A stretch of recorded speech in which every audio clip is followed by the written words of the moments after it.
right, hello everybody. How's it going? Welcome back to the third bracket of the day here at Adobe Live, talking about content creation. We had a bunch of excellent YouTubers up, and now we've got a couple of regular YouTubers, I guess. We both have YouTube Some channels. average Joes. I'm Evan Abrams, EC Abrams on the YouTube. Perhaps you've seen tutorials that I do. And this is Jake. Jake in Motion. You've probably taken a lesson from him on Skillshare, or most recently on School of Motion. That's right. Up. So shout out to everyone who's here from the School of Motion alumni. And, it's good to have you, man. Thank you. I'm glad it's great to be here. You're going to be teaching us some stuff today, eh? Yes. We're going to be learning all kinds of stuff. That's what we do here. Yes, that's the purpose of today. Specifically, we're going to be making some titles. So there's also a challenge going on. So everyone who's coming in the chat, just know there's a challenge. Head on to the challenge tab of Behance. There's also a random giveaway that happens.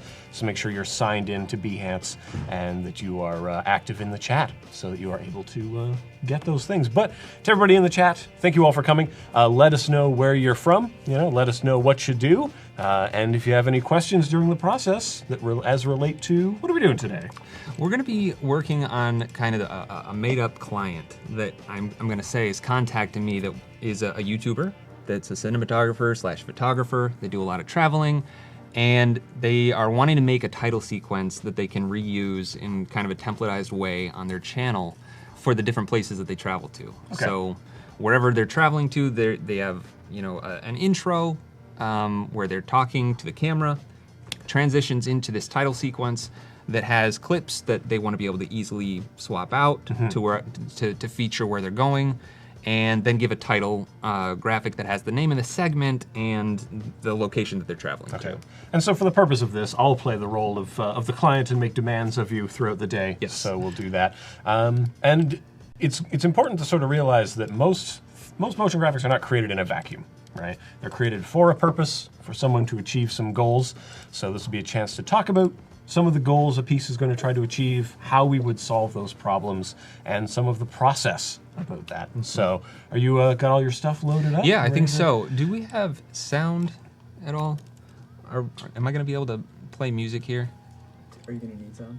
Well, if possible, it'd be beneficial. Out of the speakers, eh? Yeah, just out of the speakers would be fine. Out of the speakers, yeah. Cool. Want to do a test run? Make sure Let me see if my... So yeah, we got Jake's screen open. We're going to have a look at sort of where the process began and where it goes.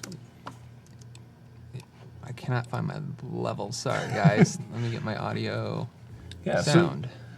There you go. Aha. We assume it'll make noise. Huh? Yes. There we go. So everyone watch and listen. And so let me just set the scene a little bit. What I have here is what I'm saying is the client sent me this sequence. This is going to be kind of the roadmap of what they want for an episode. So this person's already competent enough in Premiere to have edited all of this fantastic footage that he's shot, or she. We're gonna actually need some help from the audience getting a name for this YouTuber. We'll call them they. They, yes. But I'm going to just play the sequence as if they've given it to me, saying this is the music I'm going to use. These are the clips that I want to be able to interchange per episode, and they put some text on screen you can see here to give me the motion designer some just hints as to what I'll be seeing, or the viewer will be seeing on an episode. Yeah. So we start with the talking head intro, and I'll just play through this.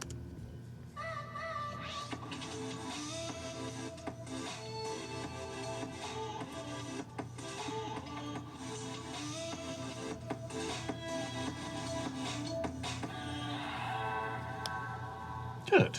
So there you go. I mean, it's going to be, very much focused on this artist's cinematography, and they have drones. They're very competent. They know what they're doing with their cameras. Now I notice you got a bunch of markers on the timeline there. So when someone is cutting together something like this, what's the process for saying, well, where should my cuts be? And because this is you edited this yourself, right? You're playing both roles. Yes. But ideally, someone else is editing it. And if anyone else out there is editing their own title sequence, where do you choose where those markers go?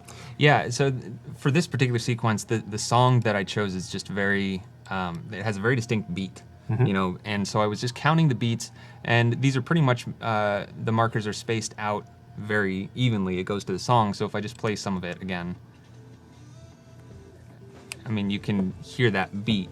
So I'm giving the same amount of time to every clip, and then a couple times, like right here, you can see I have 2 clips between, this one beat, between these 2 markers. So as I was editing it myself, I was just trying to fit in as many clips as possible without having it be too chaotic. So some of the more dramatic shots, I gave more time, some were shorter, just for the energy. I just wanted to keep, the energy going. And that's kind of why I use the markers to rewinding a little bit. Before I had any footage in there, I put the markers there so that I knew how many clips I would need. Yeah, exactly. Yeah. So if anyone out there is doing this kind of thing, it's a similar process to doing an animatic or anything. You start with something that is known, we start building out from there. Exactly. So after you receive this delightful thing, what's your next step? What do you do, the mind reels at Right. all the directions you could possibly go. There's an infinite space of things you could get into. How do you know where to go next? Well, the first thing that I would do with a client like this is think about what their target or what their goal is with any one of their videos. So this artist is a cinematographer and a photographer. I mean, so they want to showcase their abilities.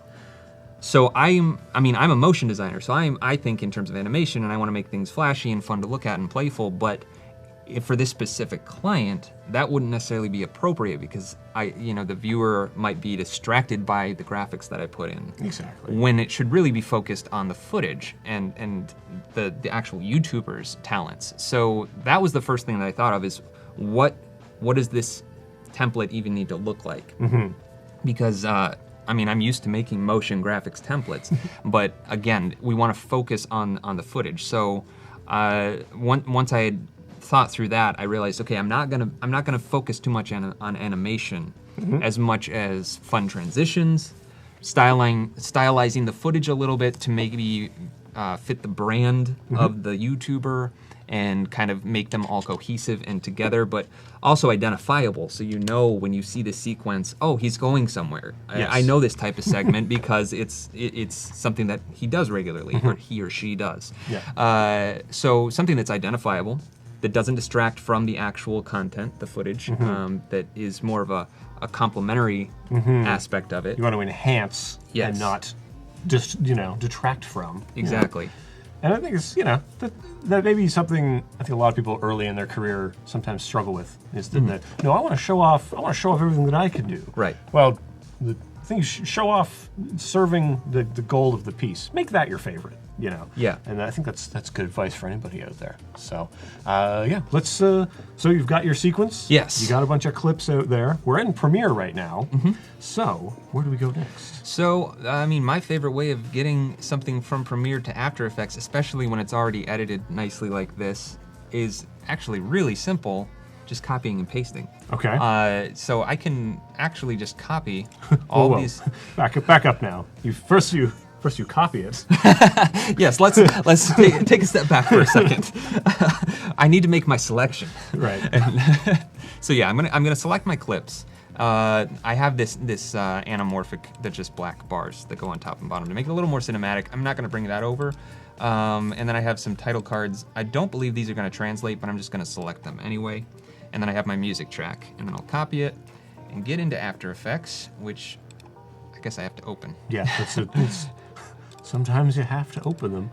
Now it's interesting because some people would go with the workflow of converting to After Effects, right? You would just right-click on a thing in there and you would just send it on over. To put it this way, there's no one way to do things, right? Absolutely not. If you feel one way is better, but this will preserve all the clips on one timeline because you're going to be doing some transitions in here, Yes. right? What's your plan when we go into After Effects? What kind of things are going to happen to these raw ingredients? Yeah, I'm thinking of just fun transitions that, again, aren't taking away from the footage. So, I'm thinking simple pans, a little bit of movement, maybe some blurring, just to give it a little bit of motion. Because all these clips are very cinematic and a lot of them were shot with drones, there's a lot of motion to them. I think putting a lot of motion into the transitions could complement that. It seems like that's the style of this particular artist. But in terms of the actual setup, like I said, I'm imagining this person knows these are the clips that I'm going to have in the sequence. At least these are the durations. That stuff is never going to change. Just the actual source within those clips is going to change. So that means that for me as the designer, the motion designer, the timing's not going to change. So I'm going to want to make all of these clips into easy to swap out pre-comps in After Effects. So let's start with that. Let's do it. I have everything copied. I'll make a new composition that's HD. And I believe, what frame rate are we working at here? It's a good question. You know, it's kind of important to have those things sync up, right? Yes, you want to make sure very important. that, and like even within some of your clips are different. What do you get? You get some 23s, some are different. 25s, which can happen. It's not a huge deal. A lot of it does get conformed, right? Right. So some things may speed up, some things may slow down, and should they eventually take this template and start slotting in other frame rates, you know, as long as it gets conformed, Right. it should be fine. Hopefully, if this was a real client, a real person doing this on a regular basis, they're probably shooting at the same frame rate. You would hope that a client would do such things. Yes. Jake, I've never heard. Do clients sometimes send you a mixed bag of? You never know. You know, like you get footage from a conference, like, oh, here's stuff from some iPhones. It's completely possible. You know, yeah. here's some stuff from a drone. Well, here's some stuff from a, you know, we had a Sony in the corner. We had this stuff over here. We had this Alexa going. It was a good time. Yes. We have all the cameras, and here's different footage from all of it. Yeah, exactly. But so here's something that it changes. We've gone from like a horizontal perspective to these stairs. Yes. Right. Yes. Don't be frightened. This was Premiere. If you work primarily in Premiere, sometimes it can be jarring to make that transition over to After Effects, where we're not looking at things linearly, we're looking at them, you know, spatially. They're now vertically aligned from each other. So in After Effects, we say you either go up the stairs or down the stairs. Yes. You know? And you know, depending on how your day is going, you might feel either way. And Darren Sorrells is asking, he's joining late. What are we making? Well, we're making some excellent titles. So we're essentially making, we would say this is like a template, and the graphics essential panel's been getting a workout today. The other streams earlier, we're working that pretty hard. We may get into that towards the end, but we're sort of starting the adventure at the beginning, knowing that we will use the graphic essentials, but we have to make some choices about what we're going to do before we get there. So let's get into it. Okay, so yeah, I mean, as I pasted this in, you saw all of my footage coming in. The first thing I would want to do is stay organized. That's some big advice that I can get to everyone, because you can see that already I have lots and lots of things in my project and I haven't done anything. So it can get very chaotic very quickly in your project. So I'm just going to make a bin called footage and move all of my clips in there. Yeah, it's good because we have a question here from Axel. Axel Gerber is asking, you know, what would you use to organize this footage? He's asking about Lightroom or Bridge. He's confused about all the many ways to deal with footage. And I think we were both using some Adobe stock products. We pulled it right out of the libraries, Yes. Which is an interesting panel that folks may not have worked with. But to say there is no one way to do it, there are many forms you might take. I enjoy the Adobe libraries myself. I think it's great that you can jump from one computer to another, but you know, definitely with the folders, make folders, guys. Right. Please. Keep it nice and organized. There are only 2 or 3 buttons on that project panel. One of them makes folders. That's the important one. Yes, this one right here. One of them makes comps. That's the second most important one. So there's the 8 color bits per channel. Don't worry about that one. And a garbage can. Don't worry about that one. Yeah. I mean, it's especially important if you're going to be working with other people, or if you're handing it off to somebody else, like Right. I will be, because again, the person that I've made up in my head for being this client is completely competent in Premiere, and they know how to edit. They know enough of After Effects to be dangerous. Right. But I don't want to overwhelm them with all of these assets, you know, sitting in here the first time they open up the program or the template file, and they don't know what to do. Perfect. So the end goal is to have everything so organized that there's no question for the user to be able to know exactly what they need to do to be able to get what they want. Absolutely. And yeah, Kyle here is saying organizing before you get into the creative software is 80% of the battle. I know, Kyle. How's it going? And so we keep using pronouns to describe this person. everybody in the chat, Yeah. people of the chat, give us a name. Tell us who this person is. Just let us know in the chat. And while you guys do that, what's the next step? So the next step, you can see that I already have a bunch of keyframes on here. This translated from Premiere, which is really, really nice. I like that, that part of being able to copy and paste. You can use dynamic link, which allows you to just literally bring a sequence in as if it was footage, and that's also helpful, but for the purposes of this template, I need access to the individual clips. And because there were some position and time remapping keyframes on these clips in Premiere, they translated to After Effects, which is great. But now the next step I would take would be to set all of these clips into their own pre-comps. Because again, this is gonna be something that's templatized to where he can just easily put in clips to each one of these assigned pre-comps and not have to touch anything else. Right, you want to limit their exposure to delicate objects. Exactly. It's like you're baby-proofing a house. Yep. Which I have plenty of experience with. Oh, you don't just let your child run wild and Just fall down the stairs. you only fall down the stairs once. I fell down the stairs once and it turned out pretty good. Big dent in my head. Let's see, what do we got here? Oh, people, I was saying Claude. Claude is a good name for a Claude. person. People need last names, too. His name should be Alan Becker. Creative Claude. Oh, I like Creative Claude. Creative Claude, all right. I like a pun. I Yeah. like a pun. Miles, what do you think? I want to bring up a point here. The first step that I'm taking is pre-composing each clip, and I have some options. I'm defaulted to moving all attributes into the new composition. That's fine, but this checkbox right here, adjust composition duration to the time span of the selected layers. I want to check that because if I don't, if I click OK, suddenly I have a pre-comp that is the length of my main comp. That's a big confusing bar, yeah. Yeah, so if I go into this pre-comp, all of those clips are exactly where they need to be, but I've got black space on either side. And no real reference to anything else. And I don't need all that space. So I'm gonna undo, and instead of that, that was Command-Shift-C to pre-compose. I'm gonna check that, and I'll name this clip_01, hit OK, and now that is exactly the same length as those clips. It's trimmed to it. If I go into it, let's see, 2 seconds is where we are at where we're at in this main comp. If I go into it, first frame is 2 seconds. Interesting. So the time code matches that way. If this clip ever gets moved, I can just go into it and say, oh, this is supposed to start at 2 seconds.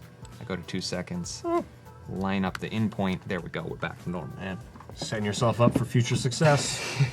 So I'm just gonna continue this down the line for all these clips. Now, and here's another case. Since I only had one layer selected, I have the option to leave all attributes in travel segment. So this would, if I left it like that, it would preserve any of the effects, anything that I've done to it in this main comp. Right. Again, that's not something I want to do because the user is not going to be touching any of this stuff. This is all going to be set up to be a template where they can easily just put clips where they need to go. These are just clean bins. Yep. Clean, generic bins.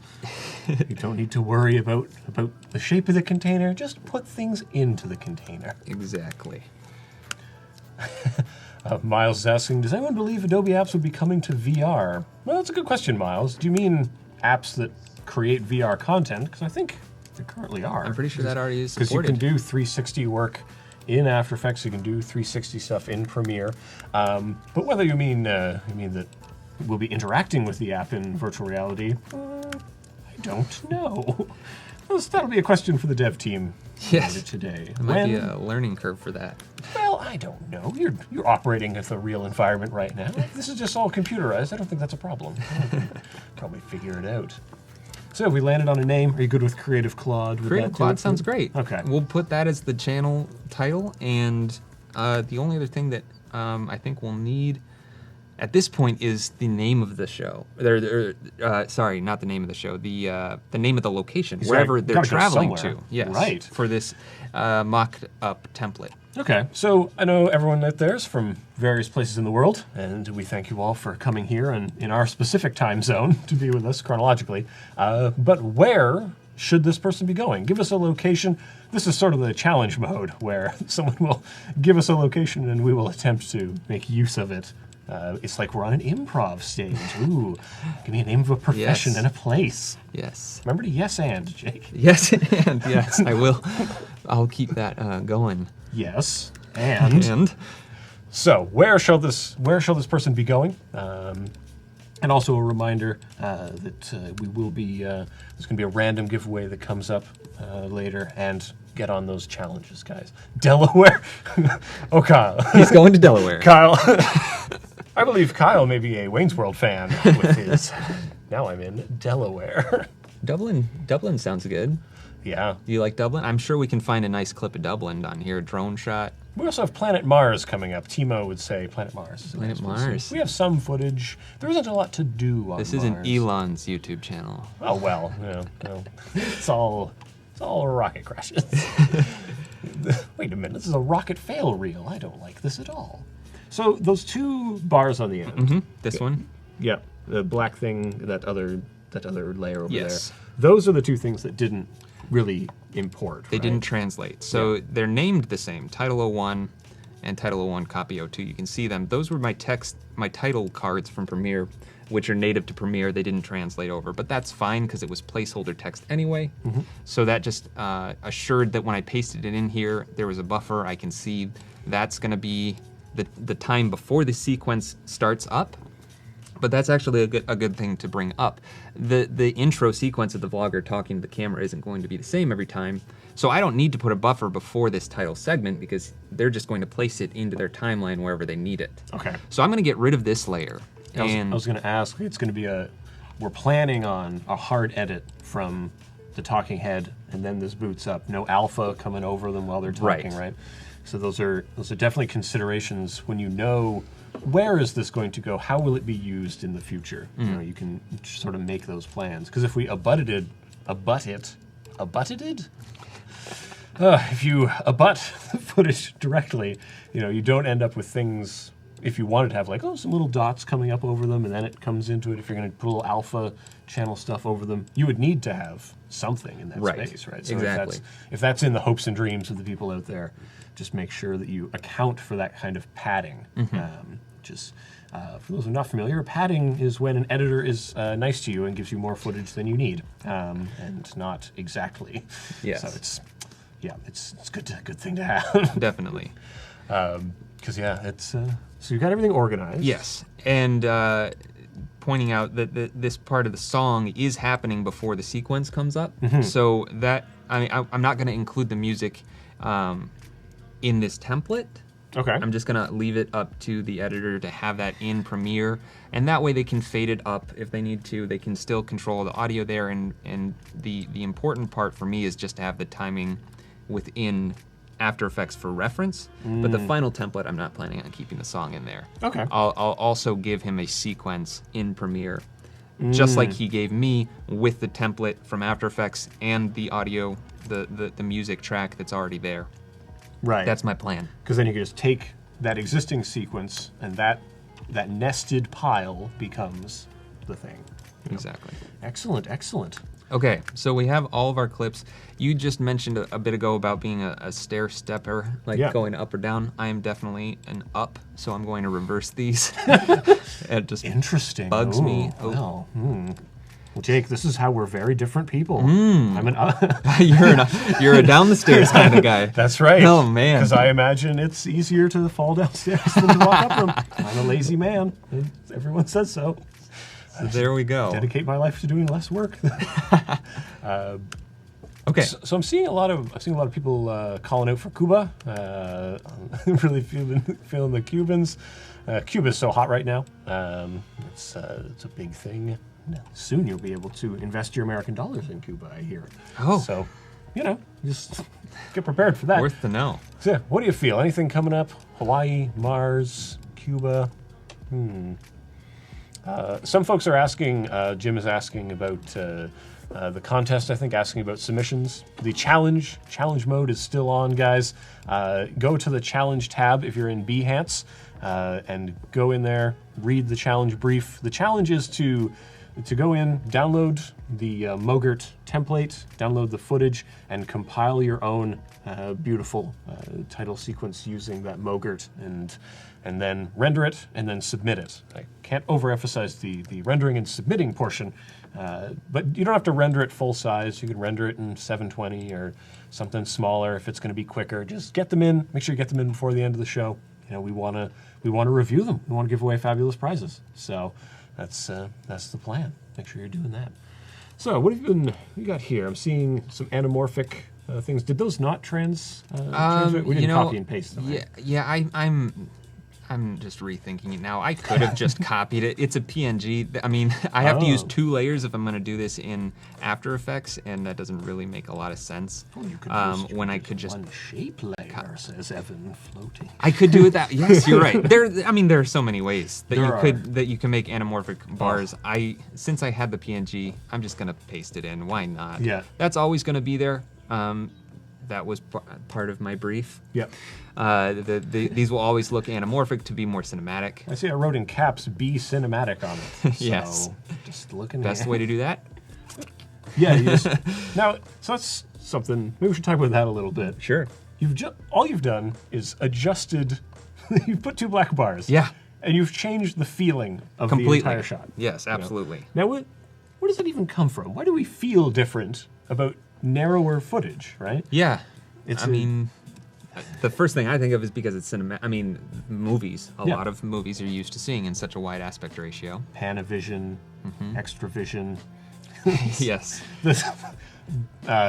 For those of you who never had to work with film stock, or maybe you never will, maybe that's the future, or VHS or whatever, that the actual frames used to be a different size. They used to be different sized physical. Sorry, let me back up. Film used to be captured on a sort of a substance that would capture images when light passed through it.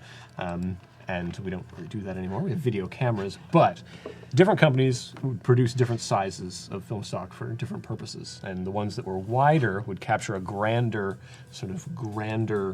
space. You know, you could see a wider vista when you look at it. It changed a lot of things. And I guess part of that is just part of the visual language that we think, a wider thing is better. So, Yeah. but we were talking to the people who were here before, previous to us. They talk a lot about now we're using vertical aspect ratio. And now we're using sort of 1:1 aspect ratio. So, you know, that stuff had a lot of good stuff for the social space, a lot of the good immediacy. You watch it on your phone, but we can create a different feeling just by changing, just by 2 little bars. Yeah, and it makes a big difference. I mean, going from full screen to this, I mean, you really do. You get a different feel. So I've gone ahead and locked everything into sequence, just because I don't want to move anything around. I know that my timing is right with all of these clips. They're exactly where they need to be. And we can start stylizing this. So let's do it. I'm thinking we need to do some kind of a color grade to kind of unify all these clips. Probably some kind of a tint. So I don't know. What do you think? Like warm, cool? Oh boy. So, you know, I live the #NoFilter lifestyle. Everyone knows this about me and my Instagrams, that I do not put filters on things. But that being said, I think it's good to have sort of a warming experience. People are saying, let's go to Cuba, right? Yeah. Things are warm in Cuba. Yes, they're very warm. I think that's the idea. Well, some people like to travel to winter places, but, you know, you go to Iceland, you go to Canada, where I'm from, it's perfectly cold there. You know, so how would you, if you're going to start grading this stuff, or what's your process? What do you start looking at first? What are you thinking about? Where do you want to start? I think color temperature is where I would go to first, and deciding how much we want to style it. Because I mean, we could do something simple like these curves, where I'm just increasing the reds, decreasing the blues and the greens, just to give it a slightly warmer feel, which that is drastically warmer from what it was. But we could also do something a little bit more dramatic, like tinting the entire thing. So this is, again, the raw footage. If I used like even just the tint effect, we could do something a lot more dramatic, like this nice orange, and then turn down the the amount to tint. We could set it to a blending mode, like overlay, and come up with something that's completely different. So I guess it is. And we did write down cinematic earlier, Yes. so this is definitely this is starting to look like a Michael Bay kind of thing. Right, and it might not be the right direction. So I mean, just like with anything, I play around with a lot of stuff before I decide on something. But I'm thinking I do want to kind of tint everything so that it is a very recognizable color. Because again, that was one of my goals, was to make this something that when you see it, you know, oh, this is a travel segment. Like he's gonna do a travel episode today. Creative Cloud's going to Mars. That's right. So even though this does start with a cold open, the branding tells people what you're going to experience, what you're going to feel, Yes. who you're watching. Even if you don't know Creative Claude, if it's the first time seeing the channel, you need to know something about how to feel about Creative Claude. And this is going to teach people that. yes. So using our language of color and space to communicate those ideas. But, And tint might, be too much. There's another effect that I feel like a lot of people don't know about called Tritone. That's basically tint, but it gives you controls for highlights, midtones, and shadows, which I like a lot because you can preserve the whites and the blacks, or just tint them slightly. So you can get more fine-tuned controls that way. I don't know. This is still pretty strong. and now if you want to get even more crazy, there's the individual controls Yes. effect as well. If you need to control, well, I need the magentas and the cyans as well. And now let's just remap this. There is no end to the granularity you could employ if you really wanted to. Exactly. So, I mean, I like the warmer, the vibe. Obviously, there's some snowy clips in this episode, or this sequence. So I don't want to do this because I don't want all of this footage every time it comes to the sequence to be purely orange. We still want to let the colors of the subject of the footage to shine through. Right. But just giving it that little bit of a color correction, even just the tint, is already bringing these clips together more because they're all slightly tinted in the same direction. Right. So, this one is much more blue, so it doesn't come through as much, but when I turn it off, it actually is making a pretty big difference. And something I should also point out is that my adjustment layer is above my anamorphic, so that was actually applying to the black bars on top and bottom as well. Bit of a whoopsie. But, Yeah, so you don't want to do that. But we could also do something like add some contrast. I'm probably not gonna like this, just because it's going to potentially have a destructive edit to this footage that I'm not planning on giving him control over. I don't want to add in, a ton of contrast like this. Right. And I mean, I'm not saying that I like this, but let's say that I added contrast to a clip and I was like, okay, that's great. But then he goes in and puts in a different shot and it looks terrible like it did on that particular clip. Right. I want to make this as universal as possible for him, so that it, again, is just kind of unifying everything and almost branding it for his channel without taking away from the actual content. It's a subtle art sometimes, guys. Yes. It's, little bits. And Darren Sorrells was saying you could make a duotone intro. That, you could strip all the color away and only have 2 colors if you want. Yes. That would be incredibly dramatic. Absolutely. Okay, so I don't know. Should we talk about some comments? Well, here's a question from Niladri. Is that? You know what? Tell me. Yeah, I think Niladri Deb asks, why not use speed grade? So speed grade is, for those who may not be familiar, it's a program dedicated entirely to grading of footage. Why not drop some speed grade on this? Right? Sure. I mean, in my opinion, it's a little bit overkill for what I need on this particular project. Now, speed grade is fully functional. I mean, completely. It covers anything that you would ever want to do with color correction, and you can do it to such a fine level of detail that it would be great for something like a movie where you're doing professional color grading. Whereas this, I'm just trying to give it a little bit of a color scheme, basically, just trying to make it something that has a look to it without having to worry. Again, So let me back up one more time.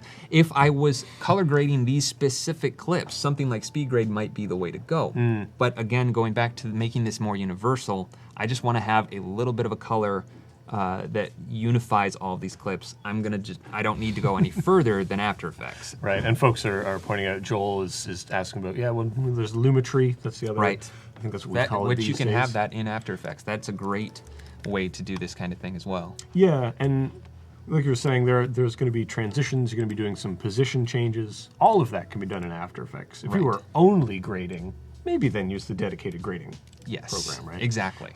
But there's no one right way, except the way Jake says is the emphatic right way today, because he's the guy sitting in that I'm chair. behind the computer. That's right. Tomorrow, Evan will be sitting in that chair, and Evan's way will be the only way. Will be reversed. That's right. And we'll be going down the stairs. I love it. We'll have none of your wacky upstairs situation. Why would the previous clip go under the next clip? That's great. Okay. So I think, that is a very, very quick way to be able to do this. But honestly, I'm fine with the way that it's looking, because just that little bit of color grading, I might even turn it down just a little bit more so it's not so dramatic. But that gives a tiny little bit of unified color treatment to everything. And next, I'd say we move on to the motion, the transitions between clips. Now, not every single clip transition needs to have motion to it. I can leave some of these hard edits in. I think that would be smart because, again, I don't want to take away from this person's craft, which is shooting, nice cinematic footage and taking nice photos, and then they're the ones editing. They gave me the sequence. This is something they made, so I don't want to just have crazy transitions between every one of these 11 clips. And if everything's always moving, how do you notice what's special, right? Yes. Like, it's like anything. If you're painting something entirely red and you put one dot of blue, well, the blue really stands out. If you're always doing whip pans, like, oh, whip pan, whip pan, whip pan, well, it's not impactful because it's 100 of them in a row. Yeah. If you want someone to feel something, it's the changes that are important. Same with music. Same with really anything that you experience. Or if you're eating, we were talking earlier that you do not eat meats. You eat very different foods from me, a person who consumes almost entirely meats. That because of that, when you get something different, a little spice comes in. It's, oh, boom! That's blowing the whole thing up. Right. You don't usually want to be like one note all the way through. And that's true with motion. You don't always want to be doing the same motion all the time. People won't notice it. They'll become a nerd to your, not a nerd, but the longer word, to the thing you're doing. So you gotta have that variety. So Yes. So how would you imbue the motion in here? How's that gonna go down? I'm thinking that I'm going to try and do this with adjustment layers so that I don't have to put any keyframes on the actual footage, any of these clips. And I think, again, going back to this whole cinematic aspect of this client in particular, I just had this thought of film being run through a projector. So maybe shifting the image vertically or horizontally as if it's like the film in the gate of the projector that's moving around, creating kind of a cinematic type of a transition. Okay. So moving from one clip to the next. And then we can get into some of the actual motion or like animated elements or graphic elements, I should say. Where I was drawing inspiration for that in my head was from the camera interface. When you're looking through a lens, what kind of things are you going to see on there? So we might need to do a little bit of research to look at like crosshairs of cameras and things like that we could potentially incorporate into the design. Then we can nerd out about cameras. I can't wait. I didn't want to bring it up until now, but I have a collection of Leicas. No kidding. No, I'm joking with you. I don't. Okay, you are kidding. All right. Nope, Fun fact: my wife has a Leica, inherited from her grandfather. Ooh, It's very legit. fun. Yes. A buddy of mine recently got into camera collecting, and I rag on him because he takes no photos with the cameras. Yes. Do you use them? You store them? Do anything with them? No, I look at them. Well, Right, you set them on the shelf. that's kind of You ironic, put isn't it it? behind, on the shelf so people can see it when you're And when they come vlogging. over, they can see how Yes. artistic you are by how many old cameras you own. Exactly. But for those of you who don't know, a film camera, we used to use that technology I talked about before. Go to your local museum and you'll find one, or eBay, I guess. Yes. But yeah, so yeah, your wife is also very creative. She does lettering. Yes, my you wife say? is a hand letterer, and she, when we went to college, that's where we met. She majored in graphic design. I minored in graphic design. I majored in cinematography. She minored in cinematography. So we were kind of balanced and made for each other. It's like the Montagues and the Yes. Capulets. Oh man, So yes, we work together a lot. that's very cool. Especially if anybody's familiar with my Skillshare classes, many of my designs come from her because she is the expert when it comes to design and layout. And on her classes on Skillshare, I do the motion. So it's very balanced. Well, you say tomato, I say tomato. Well, Ozzy and Harriet here. Okay, so how are people doing? A CC couple. That's right. Wonderful. We are the CC couple, yes. And if anybody has any questions about how I'm doing this, feel free to ask. Yeah, let us know in the comments anything you're unfamiliar with, anything of the process, any quandaries at all. Because you're dropping a transform and an offset on Yeah. So like I said, I'm trying to do this with adjustment layers. I've really come to love adjustment layers, especially, before it used to be with just applying effects that, altered the image. But when I started to discover things like the transform effect, which gives you all the same transform controls, and now I can apply that to an adjustment layer, I started thinking in different ways on how I could start making things move. So without having to touch any of the footage, I can do something like animate the scale up, I can rotate it, I can do anything, and I have additional controls like skew, which is great for text if you want to skew text. It's just very, very powerful when you can apply it to an adjustment layer, stack it, combine it with effects. I also have the offset, which will allow me to just shift this in the X or Y position, and it just loops around on itself. And if I, bring up the transform scale before, that's going to be preserved through it. So Yeah. it's very handy. Because as you can see, things stack from the top down, the way things go. They don't, Yeah, effects work in the opposite way that I think about layers. just in case you think of things that make logical sense when you're working with them. Yep. Yep. We're having fun. We're We're having having a grand old time. Okay, so I'm going into my speed graph here. I'm actually going to switch to my value graph. What I want to do is ramp this up basically so it has a hit right here in the middle where it's moving fastest at the transition point so that we can kind of mask that edit in the motion. Loving it. A cut on action. We don't need music right now. That's Yeah, fine. yeah. We just enjoy each other's voices.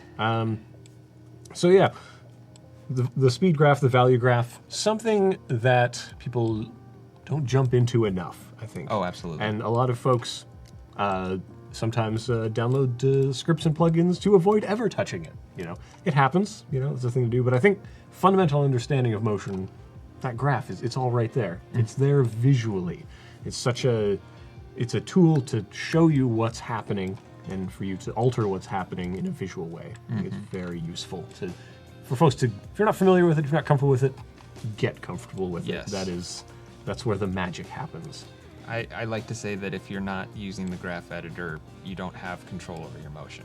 And I think that's something that's very important as a motion designer, to know how to make something move exactly how you want it to. Right. And you need the graph editor to do that, unless you're keyframing every single frame, which is much slower. Well, you've just put a lot of keyframes there. But, Yes, so actually that's a good point. I want this to kind of be a random motion, like the film is jittering at this transition, so I added in a bunch of keyframes on this offset property to be able to get some random motion in here. So sometimes you do need a lot of keyframes. Yes. because that could also be achieved. You could use an effect, or you could use an expression rather, which Yes. would require a lot of coding. Some people come at it from a coding perspective. Some people come at it from a more manual labor perspective. Right. You know, there's many ways to achieve that kind of a a thing. And actually, why don't we get into some expressions right now? I am a big fan of expressions. I'm sure a lot of you have questions about expressions. As a, someone who's done teaching, we both have taught on expressions, but that's one of the most popular topics that people request for me. And I feel like it's just something that needs to be demystified. Once you understand it, you get it. It just clicks. It's like a light switch, and you start. Like, it's not intimidating anymore.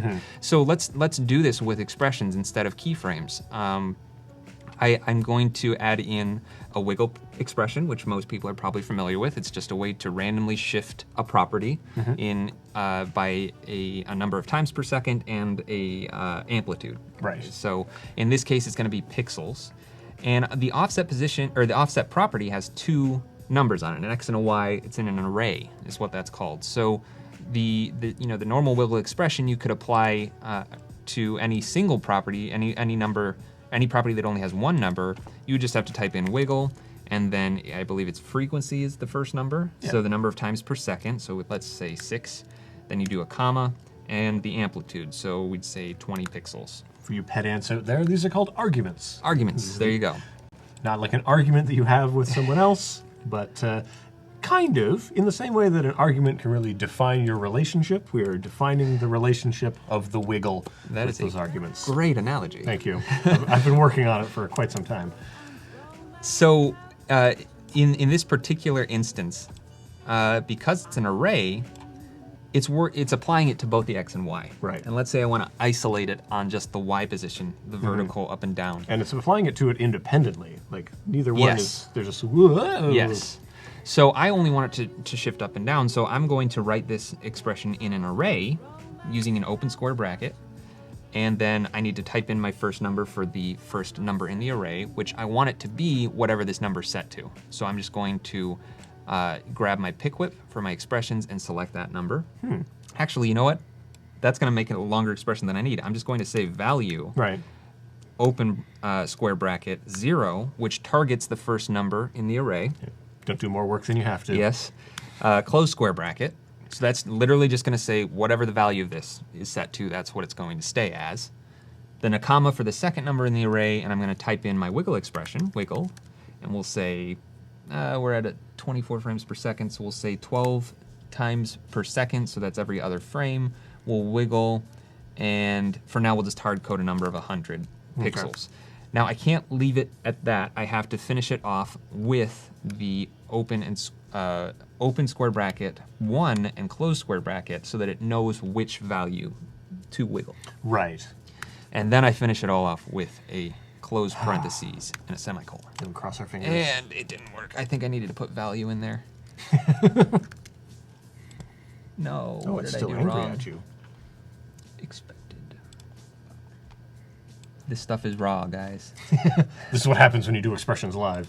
Actually, I think last Friday I was doing something on my YouTube channel where I was also typing expressions live. I had an incredible headache, and I think people could really tell because it was rough. It was rough trying to remember things.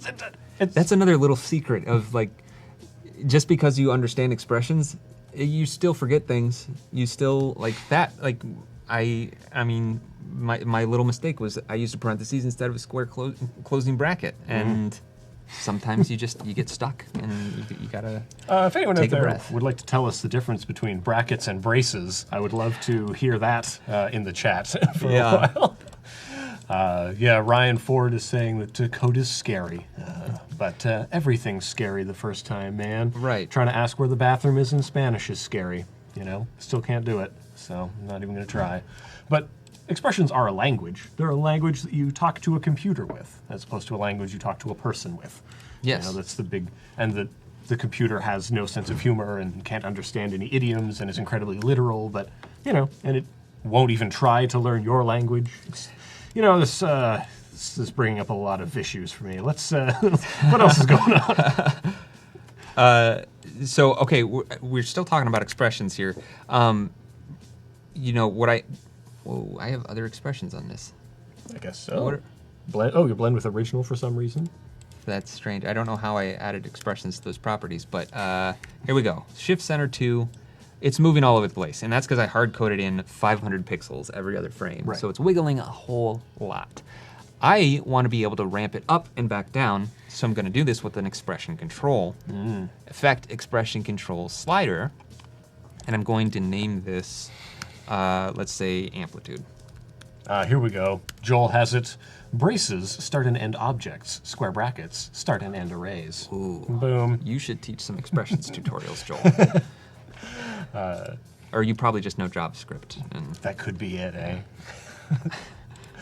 Kevin asks, where do you recommend learning more about expressions? So we did mention they are JavaScript based. There is a lot of literature on JavaScript, and it's a good foundation in that it'll teach you the grammar and syntax if you start grabbing those books. And when you read a book in public, it helps people identify what you're good at, and then they can come over and bother you about it. But that's one thing to go to. I personally read a lot of Dan Ebert's motionscript.com. Yes. I find I am there more often than not, just because he explains things from a very coded, like a coding background. So he has a real deep dive into some of these concepts and ideas. So it's worth tumbling down the rabbit hole over at motionscript.com. That's definitely something to check out, hang out for an afternoon, brew some tea, and just sit in and really get into it. yeah, And that's where I learned. But the other thing is you need to practice and apply it. Yes. Right? Like it does you no good to just read it. It's the sort of thing that I think you have to try and experience to get it. You're not gonna be able to speak French if you don't go and talk to a French person. It's Right. very difficult. How will you ever know if you're doing it correctly? And Kyle has a suggestion for Animoplex to check out. Oh yes, So that's a relatively new channel that I actually spoke to Kyle about, and it is fantastic for explaining how expressions work. Good. Check that out. Perfect. Because sometimes it's, here's the expression, here's what it does. Why? There's a big Yeah. disconnect there. So it is very esoteric. I think it's one of the things that is so hard for people generally come to this from a visual perspective to grasp, because it's so cerebral, it's magical. It's made of magic. Yes. That's how magic works.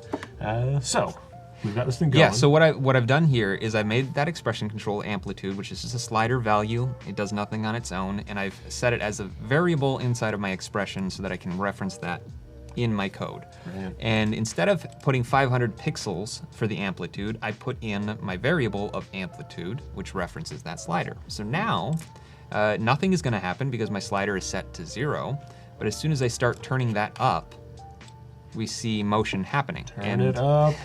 That's because it's now wiggling 12 times per second at an amplitude of whatever I set my slider to, which means I can now keyframe this value. So I'll set it down to 0, set a keyframe, and then go forward to right about where this edit is, turn it up to maybe 120 or so, and then actually this is further back than it needs to be, and then maybe bring it back down to 0. And then I'll again go into my graph editor, just do this kind of mountain type curve so that it spends most of the time being at a relatively low value, and then the wiggle is just very fast right there, and then quickly gets back out from where it was. Maybe I'll have it last a little bit longer. And let's see what that looks like. It's a little jarring little skip there. Yeah, it's a little bit. Bump. Yeah, exactly, and that's what I'm thinking I want to go with. Now, this is bringing up an issue where, because the clip underneath was actually already raised, there I have a bar off, we have some transparency there. So that might be a problem that I need to think through, because this effect is bringing it up. It's shifting it up Right. above the bars. It's shifting everything under it. And someone was asking in the comments, how does adjustment layer work? What does it do, right? Yeah. And it is pretty abstract, but the way I think about it anyway is that an adjustment layer is like a lens that you're putting over, and the things that you say about the lens are the effects that you're cramming into it, and then you look through that lens at everything under it, or above it if you think backwards in the universe. But yeah, so anyway, how do you when you were first introduced to these horrifyingly different layers, what did you think of them, and what did you know? How do you conceptualize this thing in your world? Yeah, I mean, adjustment layers, I guess they just always made sense to me once I started using them. That was the key. But the adjustment layer is like applying an effect to any layer, but it applies it to everything below the current layer, below that adjustment layer. So you see I have transform applied to this, the offset effect. That's going to apply the transform and offset to anything that is visible below it. That is contained within the layer. I should specify that, because if I move my adjustment layer and I go forward a little bit so we see a little bit more of these effects, you can see that it's only showing up at the bounding box of this layer. Mm-hmm. So you know, if you wanted to do something that was like more of a glitchy look, this is kind of like splitting up the frame a little bit. And maybe we can do that for one of these transitions where it's more of dividing up a frame. You can use adjustment layers as a way to apply those edits to specific parts of the frame, to the entire frame, to whatever's below it. Yeah. So they're very, very useful and powerful for being able to apply effects to multiple layers at once. And one of the questions was, do they operate sort of the same way that adjustment layers do in Photoshop? I would say that the Photoshop ones work like the After Effects ones. Well put. I'll just say that. Yes, they're very interchangeable. Mm-hmm. Okay, I think the last thing I want to do for this transition is add a little bit of a blur, and I think I'm going to do a radial blur. What? Something that's a little bit stylized. So let's see. Wait, I typed in radial in my effects and presets. I've got CC radial blur, fast blur. Or regular radial. Or the regular radial. It's a little bit slower to render, but sometimes is good. I think I'm just going to go with the radial fast blur. They're spoiled for choice. We have all the choices in the world. Yeah. And you can see how this is affecting my image. It's just applying this nice, like, straight zooming blur. But I want to affect just the brightest pixels. So we're going to try that, and now they look a little bit more like light rays. And this might be a little bit too intense. So this is actually where, again, adjustment layers can be very powerful, because I'm going to take this off of this adjustment layer, which is transition 1. I'll call it, we'll call this movement. I'm going to make a new adjustment layer. And naming layers based on what they do. Very good idea. Pro tip, everybody. Name the layers for what they contain. Yes. Or what they do. Yes. And I'm also a big fan of color coding. This is not my personal computer. If you saw my After Effects, I have like by default, all of the different types of layers have their own color, but I've made all of my colors very vibrant. Yeah, and so, you can adjust that in the preferences, yeah, right? Very easily. Pro tip, under labels, here you go. You can change the colors of all these. So let's say my adjustment layers are lavender. I don't like how muted my lavender is, so I'm gonna just turn that saturation up. And now, brilliant. I can clearly see those are adjustment layers. Yeah. So, and this is something like if you have a hard time differentiating between the layers, just change their colors. You can do it. Simple as that. The power is yours. This is so my dad is colorblind, but he used to make stained glass windows. You can imagine these are pretty great stained glass windows. I'm not trying to throw any shade on it, but they actually have harmonized colors. They work within acceptable color theory. Everything works, and they work because he labeled when he would buy glass. He would just label it. So I know this is maroon. This is maroon glass. I know it because I put a sticker on it. That's why labeling, I learned at a very early age, you label the things in your workshop. And your digital workshop is After Effects. So, you are a poet. Thank you. That's why I'm in the hype man chair. All right, so I like the way this is looking. I've kind of gotten these light rays coming out. And the way that I did this was setting the adjustment layer to a blend mode, which is another very powerful thing. It allows you to apply effects using blending modes, again, just like in Photoshop. Brilliant. And you know what? While you do that, it is giveaway time. Pat you in that air horn. Giveaway time. So everyone, how do you get a delightful pillow Now, pillows are important. They're good for lumbar support. You can have a nap between projects, and you can win one if you are. Make sure you're signed into the chat. Make sure you are clamoring for that pillow. Tell us about what you intend to. You know what? Do not tell me what you're going to do with the pillow. Don't care. What's important is tell us. Just get active in the chat. Tell us where you're from. Tell us what you do. People are just clamoring for the pillows. Clamoring for clamoring. She typed it just as I said it. I was like, clamoring? Yeah. So this is good. This is great. I wonder if we can have those pillows. We'll just I know. take one. Are we going to get some swag? Oh man, so your wife works in a creative field. My wife works in sports administration, so she does things with. She's a director at Volleyball Canada, so she is the jock of our relationship. So when we work together, she throws a volleyball at my head, and calls me a nerd. We're having fun at home, guys. It's good times. So, lots of people coming into the chat here, and we'll be using the very excellent.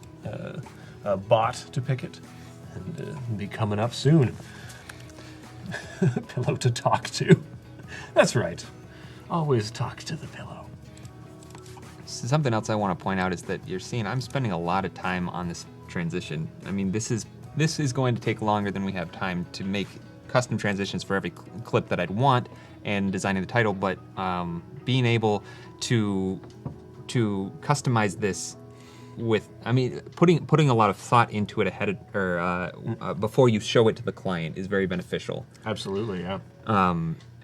Because you get something that's very custom, and if somebody were to hire you to make a template like this, you don't want to give them something that looks like something that you just got off of a template site. Yeah. You're building custom assets. For sure. Now, we have a winner. We have a winner out here. It's Kyle Hamrick. Kyle Hamrick. The Adobe folks will be in touch with how to get you your pillow, so you can lay your head on a delightful pillow, emboldened, and all of the knowledge of the app it represents will seep into your mind through osmosis in the pillow. So here it is. You can look at it right now. Wow. If it may be this very pillow, Jake, will you please imbue it with energies? Okay. Thank there you. go, And Kyle. I will imbue it with some energies. And the pillow's coming to you. So you'll have to choose whether going up the stairs or going down the stairs pervades your dreams. Choose wisely. Yeah. Hashtag team upstairs. Why don't we pick out a clip that I can add some actual graphic elements to? Right. So what are our choices? We got waterfall. Yeah. We got spinning around man. Maybe Northern this Lights. one. Ooh, Northern Lights. I like that one. Maybe we could suggest to the client that this clip in particular could be a landscape, a locked off landscape, or even going one step further and saying it's a time lapse, so that the type of footage he uses there will always fit what I'm about to do. So that's something else that you can be, it's a conversation with your client. They're not just hiring you, you make it and you're done. You want to be able to have a conversation, an open conversation with the person you're making the graphics for, running through scenarios, because this particular sequence might not be the exact thing that they want every single episode. Right. So you want to be flexible, but also, give your input. They hired you for a reason. You know what you're doing, so don't be afraid to give suggestions on how you think that maybe this one particular clip should always be a landscape that's locked off. Right. So that it fits the graphics. Yeah, I think that's a very important thing to keep in mind. If you're working for a client, I tend to use the term working with. I mean, they have hired you because you are an expert in your field, or at least you're as expert as they can afford in your field. But you've been selected to do a thing, and you together both have the goal of making a beautiful object that meets their goals. Unless their goal is to make an ugly object, and that's it's getting turned around. But the thing is, you can always have that conversation with them. Clients are people just like your people, man. They just talk to them and say, "Hey, here's what I'm thinking. This is what we're looking at." So you're dropping in some little crosshairs there. Yeah. And we're going to we talked about this earlier for people who are joining in a little bit later here, that we're going to be creating some camera-ish elements, like if you were staring through a viewfinder, or if you were looking at, I guess it is only called a view. Does the screen have a name? I don't think it does. Viewfinder. It's always viewfinder. Yeah. But yeah, so those kinds of little, either digital or etched into the glass kind of markings, little crosshairs that tell you what you're looking at, where your autofocus is gonna happen. Helps you with framing sometimes. Right. These markings have lots of functions. Now, I'm doing this from memory, but I'm thinking the little crosshairs in the middle of what you're looking through the lens that usually helps you focus. It depends on what brand of Yeah, it's camera a you Nikon, have. Canon, you know. So let's just make Oh, something up. oh, no, we're wait. the designers here. Are you a Nikon man also? Or Nikon? Sorry. Nikon. Sorry. No. I am a Canon man. Oh, good. Okay. Yes. I don't want to get too pedantic about camera brands. I enjoy Canon just because they were one of the first ones to have the video codec that I liked, and that's where they won me over at a critical juncture. You know, sometimes you're at that critical point in your life where you know what, this is when I'm going to buy the expensive camera. You know, and this Exactly. is when you have to become entrenched into which brand of camera, and it really is, because you can buy the camera, you get the body, and you throw lenses on it, you're going to start putting accessories on it, and you know, that financial investment always relates to emotional investment, and then you're yelling at someone on the internet. So just beware, don't do that. Cool, so you're getting some circular elements in here, And fading some things up and down. Yeah, I'm trying to just kind of make this unique looking crosshair. I think I'm going to make my lines for the actual crosshair a little bit wider, or sorry, thinner and taller. So they go beyond a little bit. Actually, 1 pixel might be too thin. I'm zoomed in very far. But yeah, just something that gives a little bit of a unique kind of a look. So maybe that's a cool looking crosshair. Oh, Voodoo Val in the chat reminding people 23 minutes until the challenge deadline. Oh my goodness. Now counting down 22 minutes and closing.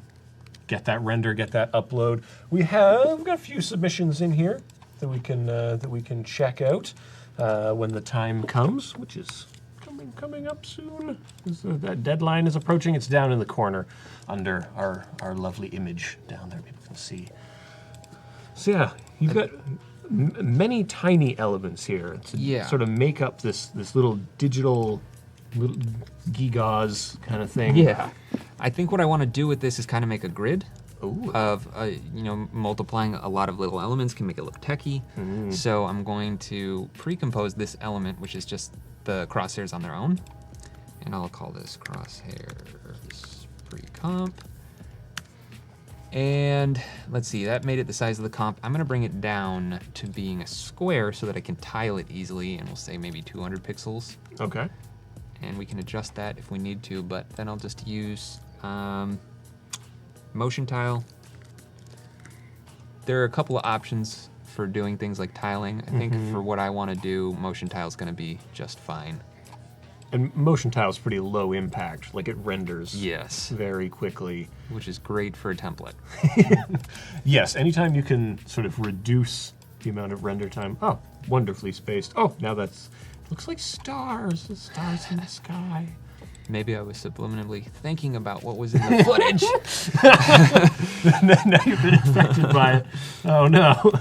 But the great thing is that now that this is tiled, I'm going to lock this comp viewer, and I can go into my pre-comp and adjust the scale, and you see that updates on all of my tiles. So maybe I'll just do a quick animation where these scale up and maybe rotate in. So I'll set scale and rotation keyframes. And because this is techie digital, I'm not going to worry about easing it. I think I want to just keep it nice and rigid. Like a robot. Just like a robot. Now, is that how you pronounce robot? Sure. Okay. Because That's how we say it in Canada. is it really? No. Okay. I'm a fan of the Goldbergs, and they're constantly saying robot, and I think it's hilarious. So, to each their own. That's right. That's one of my favorite things to do is tell people untrue facts about Canada and just see. It's actually a thing that a lot of Canadians like to do. We get a thrill out of it. Just see how far you can push it sometimes with folks. Oh, Well, I'm very gullible, so. Roland is saying CC Reptile. Yes, Reptile is a Reptile? great Oh, alternative. It has a lot more options. Back to that robots thing. Reptile. Well, it's a play on Reptile. Right. But it's like repeating. So Reptile, I believe. We are at Adobe. I'm sure we could find somebody who could tell us. But no, that one's great because you can do different types of patterns with your tiles. You can do them in Yes. very, very unique, customizable ways. And I So- think there's also a hex tile now as well. Oh, really? Which is something very fun. Because if you can get things going hexagonally, then you've also got like a triangle in there. Triangle. Oh boy, now What are we doing? I'm a little losing it. Because some of the things, right now, all of the things in the grid will behave at the exact same time. So the whole grid is coming Yes. up. It's a bit more of an advanced thing. It would take a while for us to go through, making them come on boop, boop, boop, at different Exactly. timings. Of course, would a computer even do that? I don't even know. So let's There, see. I mean, there are ways. Yeah, I mean, don't worry. We can get into them tomorrow. I think we'll schedule that one in. That's a teaser for you folks. I'm gonna take that phase shift off. I like it being more of a perfect grid.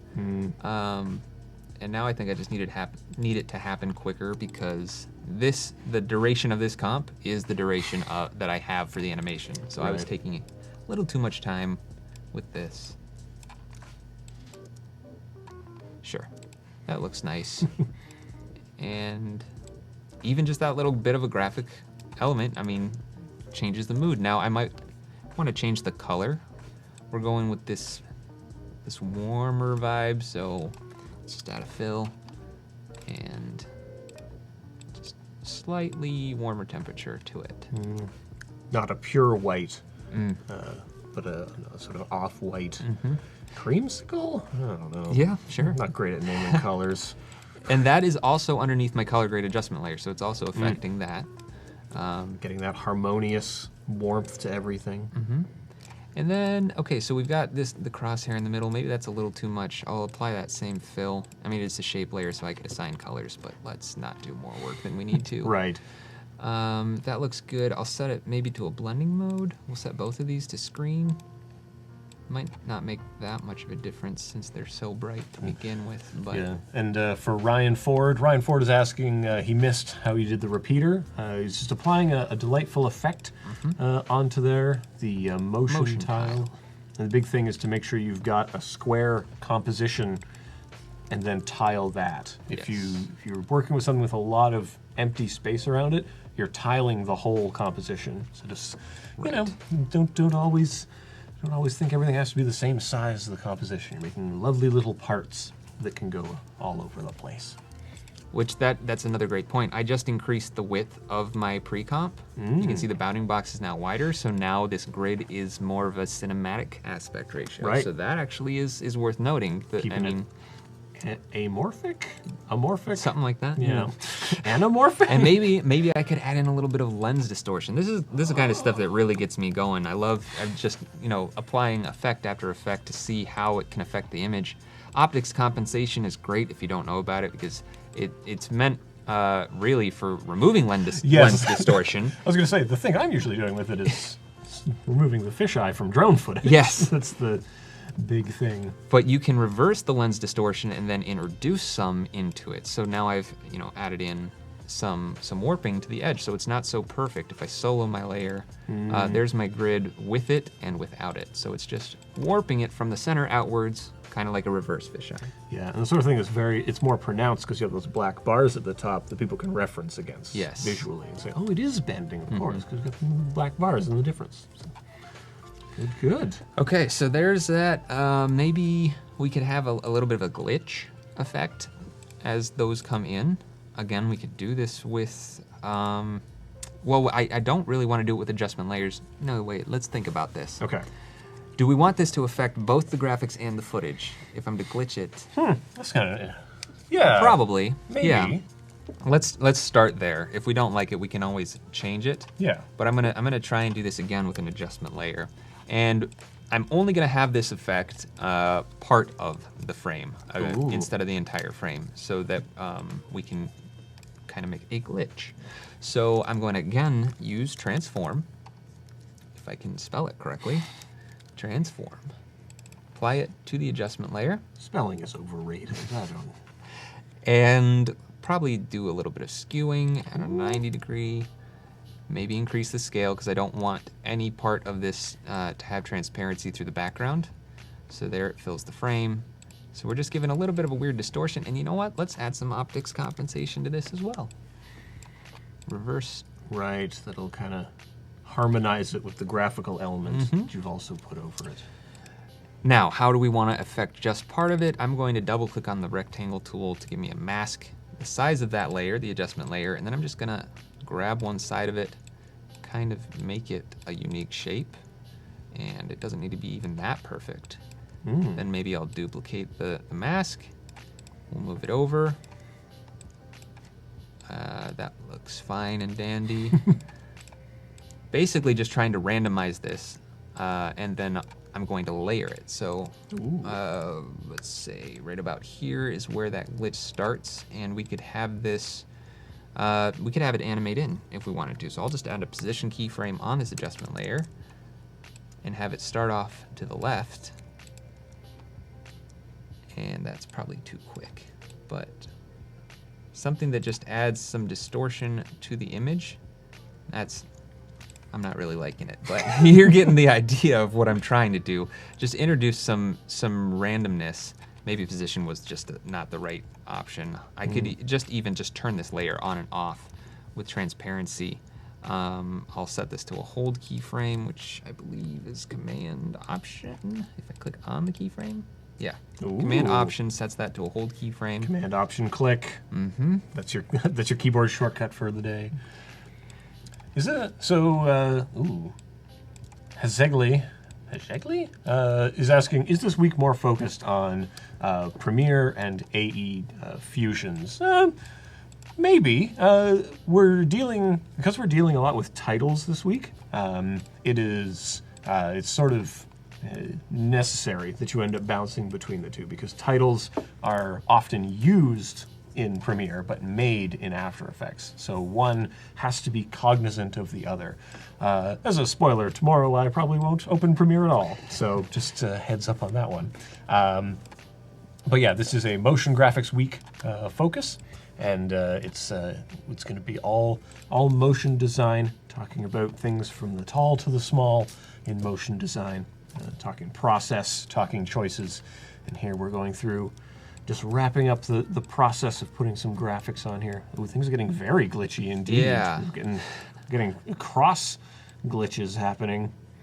And now that I see that, I really just don't like the shapes of these ones, so I might even just get rid of that one, and instead I'll just use multiple copies of this layer, because you can stack them on top of each other, offset them in time, adjust some of the masks, adjust some of the intensities of the actual effects, and when they're layered like that, they'll produce very different results. So let's see what we've got.